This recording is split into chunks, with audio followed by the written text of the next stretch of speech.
고대 역사로부터 동서양의 역사와 문화는 서로 교류하며 함께 발전해 왔습니다. 주로 동양에서 서양으로 많은 문화와 기술들이 서양으로 전해졌죠. 그러나 근대에 들어서 세계의 중심이 동양에서 서양으로 옮겨가는데요.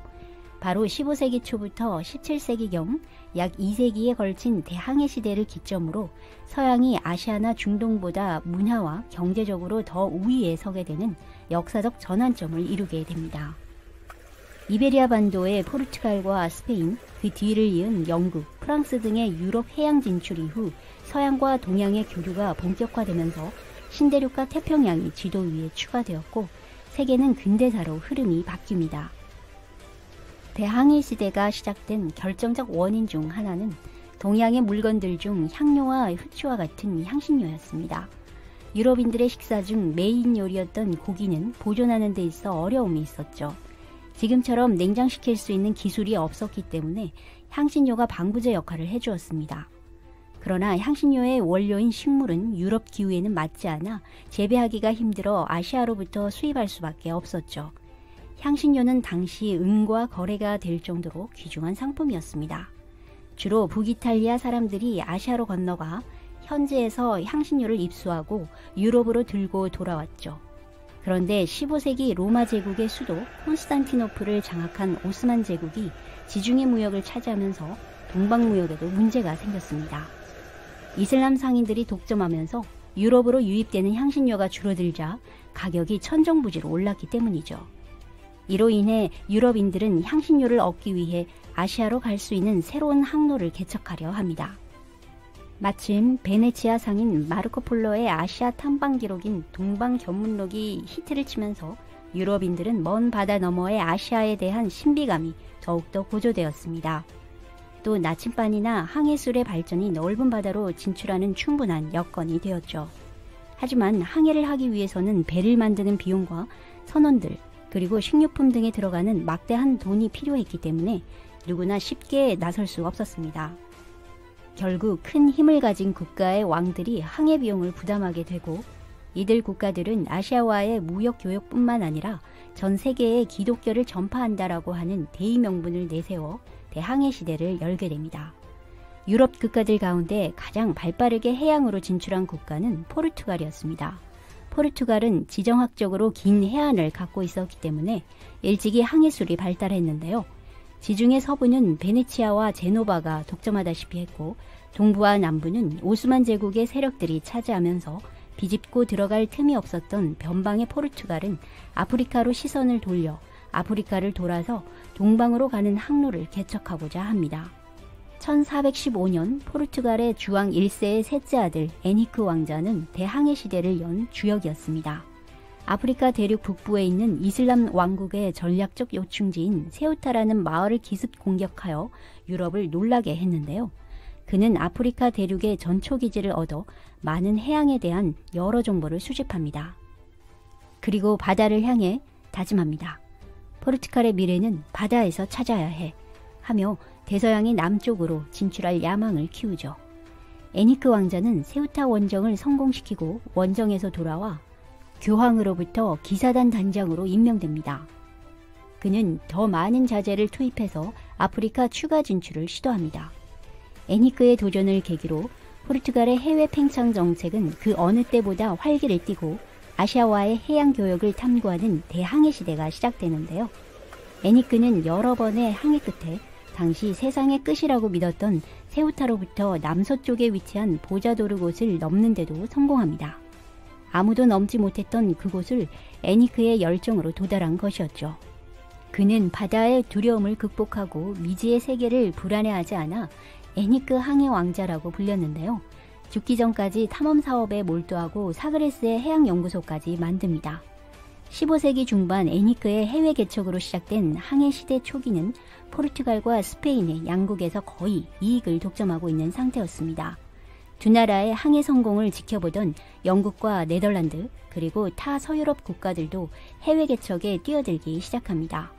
위기감을 느낀 포르투갈과 스페인은 두 양국 간의 이익을 지키기 위한 약속을 맺기로 하죠. 로마 교황청이 중재에 서고 포르투갈과 스페인은 유럽에서 인도로 향하는 해양을 각각의 세력 범위로 분할하여 결정하는 강화 조약을 맺는데요. 서로 간의 충돌을 피하기 위해 새롭게 발견되는 땅을 나누어 동쪽은 포르투갈이, 서쪽은 스페인이 영유하기로 한 것이죠. 이렇게 16세기 포르투갈은 동방 항로를, 스페인은 서쪽으로 항로를 개척하기 위해 진출합니다. 포르투갈의 동방 항해는 순조로웠을까요? 항해왕 에니크의 사후 주춤했던 항해에 활기를 불어넣은 인물은 주왕 2세였습니다. 그는 왕위에 올라 에니크의 해외 진출 정책을 계승하는데요. 아프리카 남쪽 땅끝인 희망봉을 발견한 계기로 다시 한번 탐험대를 조직하여 희망봉을 돌아 인도로 갈 계획을 세웁니다. 그리고 이 계획을 성공시킨 주역이 포르투갈인 모험가 바스코 다가마였습니다. 그는 1489년 아프리카를 따라 희망봉을 거쳐 드디어 인도 항로를 발견하는데요. 출항 11개월에 걸쳐 거친 풍랑을 이겨내고 인도 캘리컷에 도착한 것입니다. 아프리카 서부 지역을 남하하여 동방과 교역을 하고자 했던 에니크 왕자의 꿈이 실현되는 순간이었고 포르투갈의 황금시대를 열게 해준 사건이었죠. 여러 차례 시행착오를 겪고 70년 가깝게 진행되어 온 인도에 대한 신항로 개척이 수십 년의 노력으로 마침내 성공한 것이었습니다. 한편 스페인의 항해는 어떻게 진행되었을까요? 바로 이탈리아 제노바 출신 크리스토퍼 콜럼버스라는 탐험가가 이렇게 주장합니다. 대서양 서쪽으로 항해하면 틀림없이 인도에 도달합니다. 하며 포르투갈 왕에게 지원을 요청하는데요. 포르투갈은 아프리카에 힘을 주력하는 시기라 지원을 거절합니다. 콜럼버스는 포기하지 않고 스페인의 이사벨 여왕에게 항해 상업 계획을 설명하며 후원을 제안하죠. 이사벨 여왕은 콜럼버스의 제안에 호의적이었지만 당시 전쟁 비용을 감당하느라 재정적 여유가 없었기 때문에 거부하게 됩니다. 하지만 해외 개척 사업에 앞장서는 기회라 생각하고 이후 콜럼버스가 제안하는 계획을 받아들여 산타페 협정을 맺습니다. 콜럼버스를 신대륙의 총독으로 임명하고 신대륙에서 획득한 금과 은 등의 10분의 1을 소유하며 그의 자손 대대로 명예를 물려준다라는 파격적인 조약이었죠. 산타 마리아 등 배 세척과 물자를 지원받은 콜럼버스는 망망대해로 떠나 대서양 서쪽으로 항해하는데요. 그는 지구의 둘레를 실제보다 1만 킬로미터 짧게 계산해버린 실수로 인해 항해 기간이 길어졌습니다. 항해에 지쳐버린 선원들의 불만이 터져나오려는 쯤 드디어 육지를 발견하는데요. 육지에 상륙한 콜럼버스는 사막 한가운데 오아시스를 발견한 듯 너무나 반가울 수밖에 없었습니다. 그리고 그곳을 구세주를 의미하는 산살바도르라 명명하죠. 동양이 아닌 서쪽으로 오인하여 인도의 일부라 여겨 서인도라는 호칭이 생깁니다. 그곳에서 대면하는 원주민들에게도 인디언이라고 불렀죠. 그는 향신료를 찾는 데 실패했지만 대서양 항로를 발견한 것으로 만족하고 귀국합니다. 그 후 세 차례에 걸쳐 신대륙을 다녀왔고 그는 죽는 날까지 자신이 인도를 발견했다고 주장하죠. 결국 콜럼버스는 아메리카 대륙이라는 신대륙을 발견하는 데 그치지만 서인도 항로의 발견으로 아메리카 대륙의 활동 무대가 되었고 라틴 아메리카 식민지 경영을 이루게 되죠. 미국 대륙에서 재배되고 있는 감자, 옥수수 같은 야채와 담배, 고추, 코코아 등이 전 세계에 퍼졌고 금과 은이 유럽에 대량으로 유입되어 큰 부를 이룹니다. 1492년부터 1502년까지 4차례에 걸쳐 대서양 탐험을 강행하여 스페인은 많은 부를 쌓게 되고 국력도 매우 높아졌습니다. 또 그 외에 포르투갈의 탐험가인 페르디난드 마젤란도 스페인 왕으로부터 새로운 항로 개척의 명을 받았습니다. 그는 지구가 둥글다는 것을 입증해 보이겠어 하며 1519년 3년이란 세월에 걸쳐 항해를 하는데요. 그 과정은 험난했습니다. 선원들의 고생은 이만저만이 아니었죠. 배를 타고 서쪽으로 떠난 지 2달이 지나 남아메리카 대륙을 돌아 나왔는데 제일 큰 바다 태평양을 마주하게 됩니다. 태평양이란 이름은 평화로운 큰 바다라는 뜻에서 지어진 이름이었죠. 마젤란의 함대는 태평양에서 100일 동안 육지를 찾지 못하고 바다 위를 떠다녔습니다. 오랜 세월 동안 배가 난파하기도 하고 폭동이 일어났으며 위생 문제로 질병에 시달리기도 했는데요.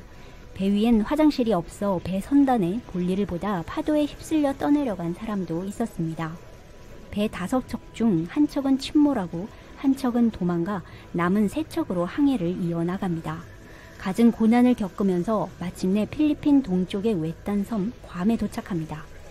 그해 4월 마젤란은 필리핀의 막탄 섬에 도착하지만 필리핀 원주민과 전투를 벌이다 전사합니다. 나머지 선원들이 항해를 멈추지 않고 희망봉을 돌아 스페인으로 돌아오는데요. 그는 비록 살아서 스페인에 도착하지 못했지만 동쪽으로 항해를 떠나 태평양을 가로질러 세계 일주를 한 인물로 기억되고 있으며 지구가 둥글다는 사실이 증명되어 세상에 알려집니다. 이와 같이 대항해 시대의 최강이었던 포르투갈과 스페인은 격전을 벌이며 해외의 영토를 넓혀가 마침내 극동까지 도달했습니다. 1580년 포르투갈은 왕위 계승자 단절에 의해 잠시 스페인에 통합되기도 하는데요. 그로 인해 스페인은 포르투갈이 소유하고 있던 영토를 차지하고 세계의 패권 국가가 됩니다. 이때 스페인의 영토는 세계 각지에 있었기 때문에 그 어딘가에서는 반드시 태양이 오르고 있다라는 의미를 담아 태양이 지지 않는 나라라고 불려진 것입니다. 대영 제국의 칭호 중 하나였던 해가 지지 않는 제국도 원래는 스페인 제국을 이루는 말이었습니다. 그 후 스페인, 포르투갈과 후발주자인 영국, 프랑스, 네덜란드에 의해 격렬한 세력 다툼이 벌어지는데요. 무역 식민지 획득의 전쟁뿐만 아니라 각국의 이해관계를 둘러싼 종교전쟁도 유럽 각지에서 계속해서 발생합니다. 이 시기에 일어난 전쟁을 30년 전쟁이라 하는데요. 1648년 베스트팔렌 조약이 체결되면서 유럽 각지에서 30년 계속된 국제 분쟁은 결국 막을 내리고 이후 서로의 영토를 존중하고 침략을 피하는 새로운 국제질서가 확립됩니다. 그와 동시에 포르투갈과 스페인을 중심으로 진행되어 온 대항해 시대도 종료하게 되죠. 유럽의 대항해 시대는 구대륙과 신대륙이 최초로 본격적인 교역이 시작되고 이후 유럽 제국주의의 시발점이 되는 시대라 빛과 어둠이 동시에 공존하던 세계의 대전환기였다고 볼 수 있는데요. 신항로 개척으로 유럽에는 화려한 성과를 가져온 반면 아프리카 흑인의 잔혹한 대서양 노예무역이나 원주민에 대한 인종차별이 유산으로 남아 있습니다. 특히 콜럼버스는 신대륙 탐험 이후 원주민들에게는 침략자나 학살자였기 때문에 약탈자란 이미지도 가지고 있습니다.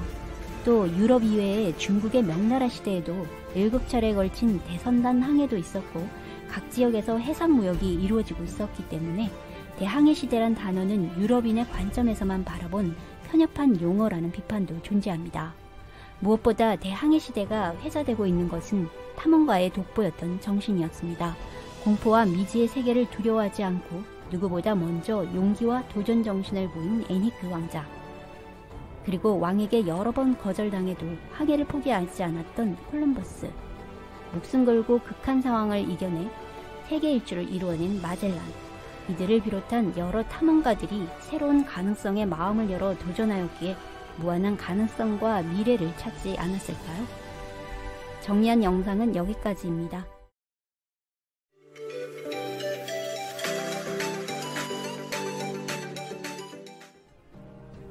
고대 역사로부터 노예는 어떤 형태로든 존재했습니다. 고대 그리스나 로마 제국도 노예들의 희생으로 찬란한 문화 역사를 이루었다 해도 과언이 아닌데요. 인류 역사상 노예에게 가장 참혹했던 시대는 지금부터 약 600년 전 15세기에 있었던 대서양 노예무역을 대표로 들 수 있습니다. 그렇다면 15세기에 시작된 노예무역이 19세기까지 수백여 년 동안 어떻게 지속 가능했을까요? 그 배경이 되는 대항해 시대는 설탕과 더불어 유럽을 강타한 향신료가 원인이었습니다. 아시아 주변에서 거래를 할 수 있었던 향신료는 음식의 풍미를 느끼게 해주고 식욕 증진과 살균 작용으로 그 당시에는 귀하게 여겨졌던 상품이었죠. 귀족들의 파티에 쓰이는 고기나 생선 혹은 디저트에도 사용되었기 때문에 부의 상징이었는데요. 인도의 무역 상인을 통해 들어올 수밖에 없었던 향신료는 운송비와 수수료가 너무 비싸 높은 가격에 거래되었습니다.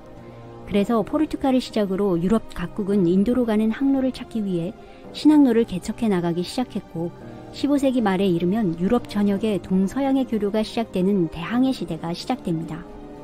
이 대항해 시대와 맥을 같이 하는 대서양 노예무역 역시 부와 권력의 상징인 설탕으로 비롯되었는데요. 단맛을 내는 것은 꿀밖에 없었던 시기라 단맛을 내는 설탕의 등장은 유럽 사회에 폭발적인 인기를 얻으며 일부에서는 약으로 쓰일 정도였다고 합니다. 설탕의 원료가 되는 사탕수수는 11세기의 십자군 전쟁 때 유럽에 전파되었는데요. 유럽인들은 아랍으로부터 설탕뿐만 아니라 설탕 제조 기술까지 받아들여 시칠리아 등 지중해 지역의 여러 섬에서 재배하기 시작합니다. 특히 베네치아 상인들은 정제 기술까지 가지고 있어 이후 몇백 년간 큰 이익을 챙기게 되죠. 그러나 사탕수수 재배는 인간의 중노동이 동원되어야 했는데요. 주로 이교도의 전쟁 포로들이 담당했지만 13세기 말 수백 년에 걸친 십자군 전쟁이 끝나자 노동력으로 사용되었던 전쟁 포로의 숫자도 급격하게 줄어듭니다. 사탕수수 재배 노예들이 갑자기 줄어들자 지중해의 크고 작은 도시국가들은 서로 전쟁을 하기 시작했고 상대국 백성들을 전쟁 포로로 잡아들여 노예로 팔기 시작했습니다. 하지만 유럽 사회는 같은 기독교인들을 노예로 사고 파는 것을 금지했었죠. 특히 교황청에서도 기독교인의 노예 매매를 엄격히 경고하는 칙령을 내리기까지 했었습니다. 이러한 유럽 사회의 분위기 속에서 포르투갈이 가장 먼저 그 세력을 확대하기 위해 서아프리카 일대로 진출해 아프리카와의 교역에 성공하면서 금과 흑인 노예들을 얻을 수 있었습니다. 당시 아프리카에서는 일부 부족들 간의 전쟁이 치열했었던 시기였는데요. 상대방 포로들을 잡아 포르투갈 상인들에게 넘기고 머스킷총 등으로 교환하여 강력히 무장했습니다. 포르투갈 상인과 아프리카 일부 부족 간의 이해관계가 일치하면서 흑인 노예 거래는 지속되었습니다. 이러한 교역이 훗날 잔혹한 대서양 노예 무역의 시발점이 되지요. 한편 포르투갈보다 한 발 늦게 스페인이 콜럼버스를 지원하며 바다 개척에 뛰어듭니다. 그 결과 15세기 콜럼버스는 동양이라 믿었던 아메리카 신대륙을 발견하게 되는데요. 이는 스페인은 물론 전 유럽의 거대한 변화를 이끌었지만 반대로 아프리카 대륙에는 처참한 재앙을 가져옵니다. 아메리카 대륙의 발견으로 현지에서 사탕수수를 재배하는 대규모 농장 경영이 이루어지고 이에 따른 값싼 노동력이 많이 필요하게 되었습니다. 이때 등장한 것은 아메리카 원주민의 저렴한 노동력과 백인의 자본이 결합한 대규모 농업 플랜테이션 농업 방식이었습니다.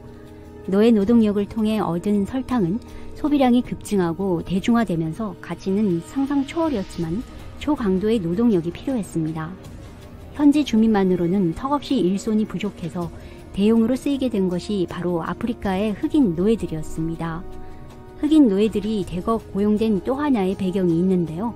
그 당시 스페인이 아메리카 대륙을 식민지로 만들면서 수많은 원주민들을 학살하고 노예로 삼았었죠. 너무나도 잔혹한 스페인의 계속되는 통치에 결국 원주민의 인구 감소로까지 이어져 스페인 국내에서도 비판의 목소리가 높았습니다.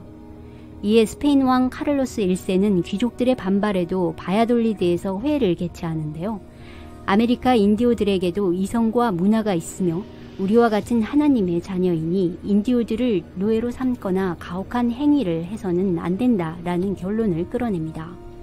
그 결과 인디오들을 노예로 만드는 모든 행위가 불법화되면서 아메리카 인디오들에게는 희소식이었지만 신대륙 아메리카와는 전혀 상관없는 지구 반대편 아프리카 대륙에는 우려했던 재앙이 현실로 다가왔습니다. 유럽 백인들은 바야돌리드 회의로 인해 더 이상 인디오들을 노예로 사용하지 못하게 되자 아프리카 흑인들에게 눈을 돌려 이들은 사람이 아니다 라며 멋대로 정의해버리고 그들을 신대륙 아메리카 개척을 위한 노예로 사용했던 것입니다. 유럽 백인들의 탐욕으로 대대적인 아프리카 식민화가 이루어지고 흑인 노예 무역에 유럽 열강들이 앞다투어 뛰어들게 됩니다.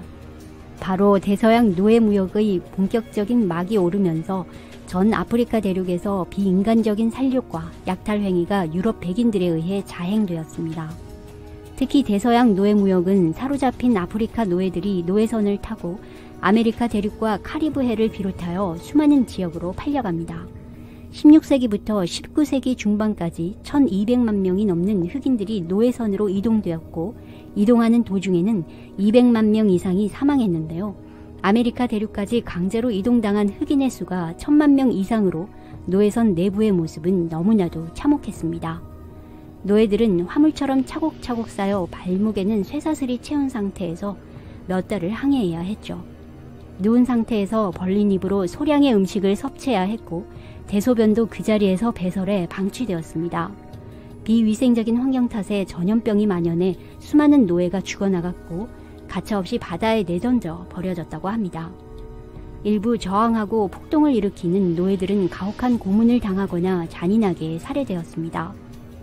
이렇게 겨우 생사의 고비를 넘긴 노예들조차 아메리카 대륙으로 상품이 되어 팔려가야 했습니다. 일명 삼각무역이 성행했는데요. 삼각무역은 세 지역의 교역을 뜻하지만 대서양 일대의 노예와 설탕무역을 가리킵니다. 특히 포르투갈 상인들이 총과 화약, 의류 등으로 아프리카 노예와 교환하여 노예들을 무역선으로 실어 신대륙 아메리카에 내다 팔아 광산이나 대농장에서 일을 시켰습니다. 그리고 설탕과 담배를 사서 유럽으로 가져가 비싼 돈으로 팔아 큰 이득을 챙깁니다. 이렇게 유럽, 아프리카, 그리고 아메리카를 연결하는 삼각무역으로 막대한 이득을 얻게 되자 스페인, 네덜란드, 영국 등도 적극적으로 뛰어들면서 경쟁이 과열됩니다. 결국 사탕수수 재배지를 둘러싼 영국과 네덜란드 간의 세 차례에 걸친 전쟁에서 영국이 최종 승리를 하고 설탕 무역권을 독점하죠. 초창기 아프리카 부족들과의 소규모 교역을 통한 노예 공급이 아메리카 대륙 개발의 수요를 따라가지 못하자 이제는 아예 아프리카의 여러 도시들을 대대적으로 침략해 약탈하고 주민들을 마구잡이로 잡아가는데요. 특히 건강하고 중노동에도 견딜만한 남자 흑인들은 가혹한 사탕수수 재배의 노예로, 젊은 여자 흑인은 백인 남성들의 성노예로 전시장에 전시되는 물건처럼 가격이 매겨져 유럽과 아메리카 대륙에서 팔려졌다고 합니다. 이후에도 유럽의 아프리카의 지배와 약탈은 무한 반복되고 오랜 세월에 걸친 노예무역은 아프리카 대륙 전체의 힘을 약화시키는 반면 유럽 사회에는 막대한 부를 가져다 주게 됩니다. 18세기 후반에 들어서면서 노예무역에도 큰 변화가 일어나기 시작하는데요. 유럽 각지에서 계몽주의 바람이 부는 한편 종교를 이유로 노예무역에 반대하는 목소리가 높아졌고 노예제도의 반대운동이 일어납니다. 그 결과 유럽 각국은 노예무역을 금지하는 법까지 발령하기 시작했죠. 영국에서도 노예무역으로 큰 이익을 누리던 상인들과 농장주들의 반대에도 불구하고 노예무역이 불법화가 의회에서 통과되면서 드디어 영국 내의 노예제도가 폐지됩니다. 이후 미국에서도 남북전쟁에서 북군이 승리를 거두면서 노예제는 폐지되었죠. 노예무역이 끝난 것은 단순히 인도적인 관점에서만 이루어졌을까요? 세계적인 움직임과 함께 노예제도가 비인간적이라는 명목상의 이유도 있었지만 산업화가 되면서 노예제도가 비효율적이라는 경제적인 이유도 있었습니다. 즉, 노예를 사고 파는 상품적인 가치보다는 임금 노동자 취급이 훨씬 더 가치가 높아지고 있는 추세였던 자본주의적 관점이었죠. 19세기 아프리카 대륙은 상품을 판매하기 위한 새로운 시장으로 주목이 되었고 식민지 획득 경쟁으로 여전히 유럽 열강들의 지배를 받아야 했습니다. 아프리카 대륙의 슬픔은 끝이 보이질 않았는데요. 이후 아프리카의 나라들은 유럽 열강으로부터 독립하지만 독립하는 과정에서 자신들이 빼앗겼던 엄청난 땅을 유럽인들로부터 되사는데 천문학적인 비용을 지불해야만 했습니다. 이때 발생한 큰 부채를 현재까지도 떠안고 있는 나라도 많다고 합니다. 이렇게 유럽이 전 세계를 주도하는 강대국으로 사회, 경제, 문화의 성장을 이루게 된 배경에는 아프리카 흑인 노예들의 가혹한 희생이 존재했음을 부인할 수 없을 것이며 아프리카의 여러 나라가 아직도 역사의 연장선상에서 신음을 하고 있다는 것은 참으로 비극적인 현실입니다. 정리한 내용은 여기까지입니다. 끝까지 시청해주셔서 감사합니다.